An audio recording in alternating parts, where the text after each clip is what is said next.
श्री स्वामी समर्थ।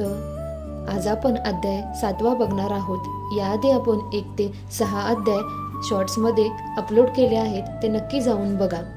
चला तर मग अध्याय 7वा सुरू करूया। अक्कलकोटच्या राजेसाहेबांना श्री स्वामीविषयी विलक्षण भक्ती होती।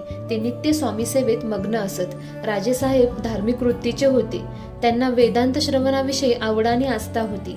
या कारणाने त्यांनी हिरडीकरांसारख्या विद्वान शास्त्री बुवांना वेदांत पाठ मार्गदर्शक म्हणून वेतनावर ठेवले होते। त्या काळी मुंबईत वेदांतावर जाहीर व्याख्यान करणाऱ्या विष्णुबुवा ब्रह्मचारी यांचा बराच बोलबाला होता।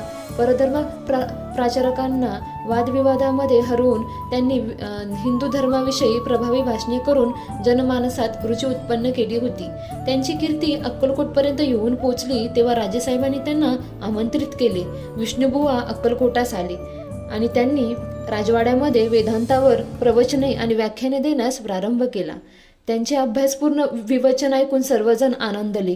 या विष्णुबुवाने पुढे श्री स्वामींची भेट घेतली, मात्र श्री स्वामीविषयी ते भोंदू साधू असावेत या भावनेने फारसे स्वारस्य दाखवले नाही।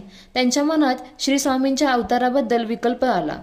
त्याच रात्री त्यांना स्वप्नामध्ये असंख्य महाविषारी विंचू आपल्याला दंश करण्यासाठी येत असल्याचे दृश्य दिसले आणि भयाने त्यांची बोबडी वळाली।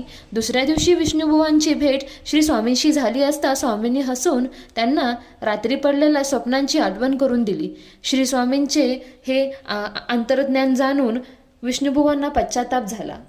ते श्री स्वामीचरणी शरण गेले। अभिमानरहित झालेले विष्णुबुवा पुढे श्री स्वामी कृपेने ब्रह्मपदी आरूढ होण्यास योग्य ठरले। या प्रकारे आपला अध्याय 7वा इथे समाप्त होत आहे। नक्की चॅनलला सबस्क्राईब करा आणि लाईक करा।